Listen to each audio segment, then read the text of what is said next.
You just got your first $10,000, maybe you saved it up from work, got a tax return or maybe a bonus. Doesn't really matter, you got the money saved up. So here's exactly what I would do with it step by step if I wanted to invest it in 2026. And this is the same strategy that I use to go from being broke and financially illiterate to growing my own investment portfolio to over $600,000. Now, most people overthink how to invest, especially when it's their first $10,000. I definitely did, or they YOLO it into crypto or some random meme stocks and lose everything and then wonder what happened and quit. So let me break everything down in a simple and easy to understand way so you can actually start right now. But before we start, I want to put a little disclaimer. I'm not a financial advisor. Everything is based off of my experience of what I've learned through trial and error. This is just what worked for me and the same advice and things that I've told my sister, my family members, and even some of my friends to help them start investing on their journey. So please do your own due diligence, and YouTube, please don't take this now. And of course, thank you GetInvesting.com for sponsoring this video. And more on how Investing Pro can help you become a better investor later on. So before you invest your single dollar, you want to have your financial ducks in order. So step 0, you want to ask yourself and check these first. 1, do you have any high interest debt? Credit card debt, personal loans, anything really above 6 to 7% in interest. And that's because any debt that is around 6 to 8% or higher in interest is really going to be an anchor that's going to stop you from building wealth. And so before you invest a single dollar, you want to put all your financial willpower, all your dollars into paying off those high interest debts first. You'll never be able to out-invest a 20% credit card interest rate, which is pretty nuts. It's literally compound interest working against you. Here's a graph of what investing and compound interest looks like. High interest debt is literally this, but in reverse working against you. So you really want to focus on paying that off first. A lot of people overspend or make some bad decisions that trap them in a never-ending cycle of debt. So you really want to wipe that out first before you start investing. The next question you want to ask yourself is, do you have an emergency fund? An emergency fund is really just a buffer between you and life, because life happens. What if you lose your job? What if you get in a car accident? What if you break a thumb? Emergencies happen, and emergencies can be really expensive. So before you start investing, you want to make sure you have an emergency fund, because this will give you peace of mind and also make sure that you'll be okay if anything were to happen. Typically for an emergency fund, you want around 3 to 6 months of expenses saved up in a high yield savings account. So you get 4 to 5% in interest, not a traditional savings account that gives you like 0.1%. And once you have around 3 to 6 months of expenses saved up, I want you to stop saving, because this is not investing. This is just your emergency, your oh crap money, right? Now, once you checked off both these boxes, you paid off all your high interest debts, you have an emergency fund, now you can actually start to invest. Here's your actual $10,000 plan. Step 1, you want to max out your Roth IRA first and invest your money using that account. But since this is a tax advantage retirement account, there are a little more stipulations. First of all, you can only contribute a certain amount of money each year. In 2025, it's around $7,000 a year. In 2026, I think it's around the same. And there are actually income limits to Roth IRA. So if you make too much money, then you can't even contribute into it, which honestly should be a sign of how OP it is. If the government has to regulate it that much, then it's a clear sign that it's really powerful and you should be taking advantage of it. But the biggest catch of all is you can withdraw your contributions, but all the gains that you make in that account, it has to stay in that account until 59.5. All right, let's talk about how to open this account. You can use pretty much any brokerage, Vanguard, Fidelity, Webull, Schwab. They're all really good. Me personally, I use Vanguard to invest in my Roth IRA. That's just what I used when I first started. And once you create a brokerage account, you want to connect your bank to that account so you can transfer in money. And this is really important because a lot of people make this mistake. Once you transfer money into this account, you need to actually invest that money and buy stocks with it. You don't just put money in a Roth IRA and bam, it does all the work. On screen here, I'll show you what's exactly in my Roth IRA. But if I were to start over again with just $10,000, here's what I would invest in. Now, again, a Roth IRA is meant for the long term, so you don't really want to be investing into things that you need to be managing and actively trading a lot, aka like individual stocks. So me personally, I would just invest into straight up index funds and ETFs, something boring where you can just shove in money in there and have it work for you, something that's low risk that you don't have to really stress about. And since we're maxing this account, because again, it's the most important account to invest in, we're contributing the max $7,000. And so here are a couple of my favorite ETFs that I would invest in. The first is VOO, which is Vanguard's S&P 500 index fund. And this ETF tracks the S&P 500, which is 500 of the top largest companies in the US stock market. On average, it returns around 8 to 12% return a year. So instead of just putting $100 into maybe, just Apple or Google, you put $100 into VOO and spread your money across 500 different companies. And that's how ETFs work. And that's really why I like investing in them, because it automatically spreads my money across different companies. And again, I don't have to do a ton of research. And the best part about the S&P 500 is that it's a self-correcting mechanism, meaning if one of the companies in those 500 company list, falls off, it will get booted off and another one will take its place. Next is VTI, which is Vanguard's total stock market index fund. Now, pretty much mirrors exactly what it says in the name. It's the total stock market, all the small, mid cap, and large cap. So you're kind of throwing your money everywhere. So if you want even less risk, you can put your money in there. And another ETF that I want to share is QQQM. Now this mirrors the NASDAQ 100, which is mainly growth and tech stocks. And so if you want more exposure into high risk, high reward, tech and growth stocks, this is a good ETF to have. Now these are just some ETFs that I like. Again, this is personal. You can do whatever you want with your money. I'm not a financial advisor. The goal really is to keep it simple and just make sure that money is working hard for you. And that's where the sponsor for this video comes in, Investing Pro. Because here's the thing, I'm not a financial analyst. I don't work at some hedge fund. And that's where Investing Pro has been honestly a game changer for my individual stock portfolio and my overall investing strategy. Let me show you real quick what features that I actually use and that could help you as well. The first one is the incredible watch list. Right here, this is my current watch list.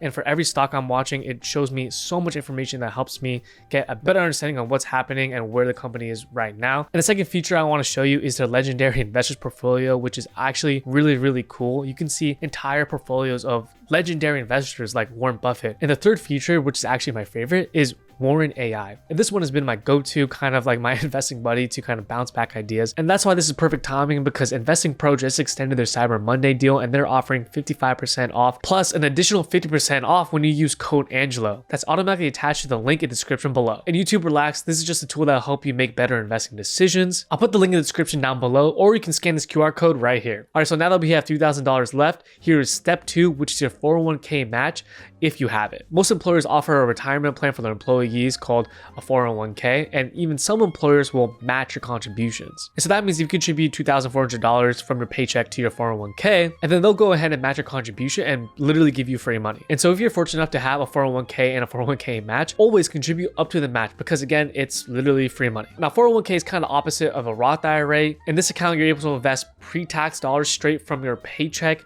meaning it technically lowers your taxable income. But of course, later on when you withdraw, you have to pay capital gains tax on that money, but still good nevertheless. You skip some taxes, and who wants to pay that? Now, since I'm self-employed, I have what's called a solo 401k. I don't have any match. I have to, I guess, match it myself, but it still does the same thing. I get to reduce my taxable income by contributing into it. And so if you're a business owner, self-employed, or have any side hustle, I would look into it and see if you're eligible, because it's really good come tax time. And so your 401k is step 2 on the order of investments. But for this exercise, let's say you already have a 401k going from your paycheck, so we still have our $3,000 left to play around with. Now we're on step 3. This is where you're gonna want to put your money in your regular taxable brokerage account, and this is where we're going to use the remaining $3,000. And since we already invested 70% of our $10,000 into just index funds, this is actually where I would start to take some risks. The 70% of our money that's in index funds in our Roth IRA is our financial foundation that's boring, but it works. And even Warren Buffett beat actual hedge funds with this strategy and just investing into index funds. So that's why we put 70% of our money into just boring index funds. We just want to have our financial foundation set up and we just have it out there. Now, this is where I actually want to start taking a little more high risk, high reward plays. Now, of course, you don't have to. If you want to put the rest into just index funds, you can. But if you're young or you want to start learning how to pick individual stocks,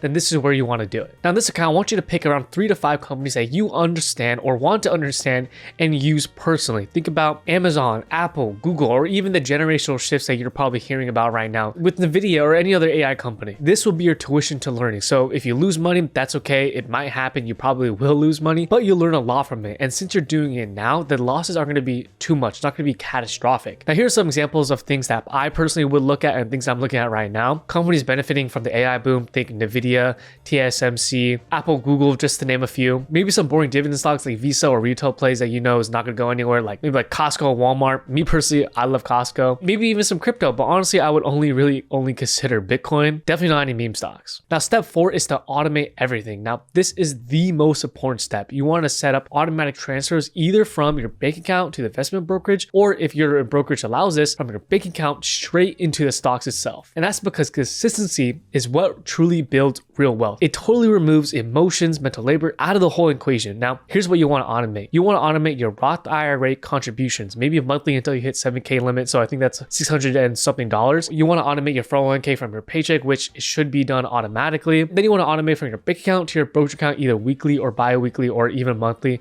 doesn't really matter. You just want to make sure that you have these automations in place. Setting these automations up is by far the best thing that you can do. And honestly, it's probably one of the only reasons why I built my portfolio to what it is today. And here's another reason why these automations matter. You won't time the market because you can't. You won't let emotions control you. You won't forget to invest, and you let compound interest do all the work, because compound interest needs time and consistency. And so if you're trying to do everything manually all by yourself, you're going to forget. Again, you're not going to want to do it. But if you have these automations in place, you'll never forget. And also, I just want to add crypto. My take, if you're asking, honestly, in my opinion, I wouldn't really invest in crypto with your first $10,000. Maybe after you had a solid foundation, sure, you can allocate a small amount, maybe 5 to 10% portfolio max. Only what you're okay with losing completely. It's super volatile. And I think if you're a beginner to investing, you're going to be watching a portfolio go up and down, up and down. It's going to stress you out and kind of deter you from investing. And so I wouldn't really do it until you kind of earn your stripes, so to say, and kind of earn those emotional calluses. And because when you invest into crypto, Bitcoin, Ethereum, whatever,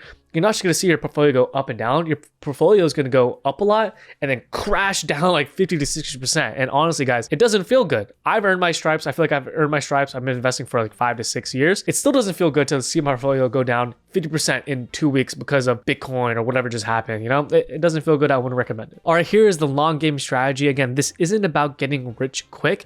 It's about starting the compound interest clock and building those good money habits. $10,000 invested for 30 years at 8% is this much. But again, it requires you to just start. Time in the market beats timing the market. Every year you wait costs you more and more exponentially. A 20-year-old investing $10,000 beats a 30-year-old investing $50,000 because of compound interest. Now, here's what this looks like in real life. You have your maxed out Roth IRA growing tax-free. You're getting your 401k match straight from your paycheck from your employer. You have index funds building your financial foundation. You have a small portfolio of individual stocks that are meant for learning and a higher risk, high reward plays, and everything is automated. Simple, right? Now, I know this may be a little stressful, but honestly, it takes a little bit, maybe an hour to kind of set everything up. And it's a lot easier than you think. It's just a little confusing and kind of scary at first, but once you kind of get your feet wet, it becomes a lot less scary and a lot easier once you start doing it. Now, here's some common mistakes that you would want to avoid. Mistake number 1 is trying to time the market, waiting for all these dips and trying to wait for the perfect time, or thinking, the market's too high right now. It's at an all-time high. I'm not going to invest. You can't predict it. Nobody can. You don't have a crystal ball. Just buy consistently and dollar cost average. Mistake number 2 is going all in on individual stocks and not having, your financial foundation set. I get it. It's fun. High risk, high rewards, kind of like gambling, but it's really volatile. And if you just start off with that, you're going to have a terrible time because it goes up and down. And if you just started, you're probably going to freak out and panic sell and lose all that money. And again, professional hedge funds who do this for a living don't even beat, the market, which you can just match using index funds. So that's why you want to keep a majority index funds and kind of keep a small batch of for individual stocks for higher risk, high reward plays. Mistake number 3 is not maxing or taking advantage of your tax advantage accounts like a Roth IRA or 401k. Always max these out before your taxable brokerage account. It's literally the same thing except you skip some taxes. It's the best. And mistake number 4 is checking your portfolio daily. Now, I used to do this a lot when I first started and it drove me crazy, and it'll probably do you the same. Markets go up and down, up and down. It's never a linear way up. It's never a linear way down. It's going to play with your emotions. And so if you're not kind of ready, if you don't have that callus, again, as I said before, you're just going to freak out and it's not going to be fun. And mistake number 5, which is really common, is panic selling when things drop. Whenever you see a red days, whenever you see a market crash, whenever you see any dips, these are actually opportunities to buy. Warren Buffett, one of the greatest investors of all time, had this great quote that says, "Be fearful when others are greedy and greedy when others are fearful." Now, for me, whenever I see red, I think green, because this is a great time to buy assets that I already have and already want at a discount. And if you panic sell, you lock in those losses and you just lose a bunch of money. Now, here's some extra credit advanced move. Now, once you come up with the basics, start to try to pay attention to these generational shifts, things that are happening in our society and in the world, things that are changing, and I'm sure you notice it. Before, it used to be social media in 2010. Right now, it's AI. Could it be a bubble?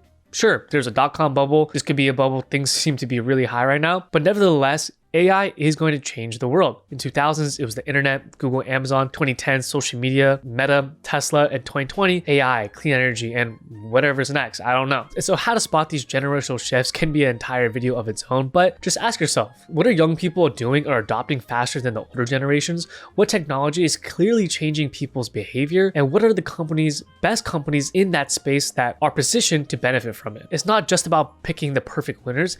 It's about being in the right position, in the right industries to capture that growth. Index funds catch this automatically, which is again why I love them so much. But these extra credit plays like individual stocks lets you overweight the winners and get that high octane growth that you see all these screenshots about. Now here's a little action plan for you to do right now if you're ready. First is open up a Roth IRA. If you don't have one, choose Vanguard, Fidelity, Schwab, Webull, doesn't matter, it takes a couple of minutes max. Check your 401k match if you have one, if you're employed, see what's the percentage that you're taking from your paycheck into your 401k. Make sure you're getting the full match and adjust contribution if you need. Open a taxable brokerage account if you don't have it, so you can invest any of that leftover dollars. Same platforms before, doesn't really matter. Choose one, you can always change it later on. And finally, set up these automatic investments. It could be weekly, could be bi-weekly, or even monthly. It doesn't really matter, just set it and forget. You can always add it later on. It could be $5, $10, $100. Again, it doesn't matter. We just want to build that habit and have it, and you can change it later on. And then if you have the money, contribute to your Roth IRA and max it out. And then follow the instructions in this video. Then boom,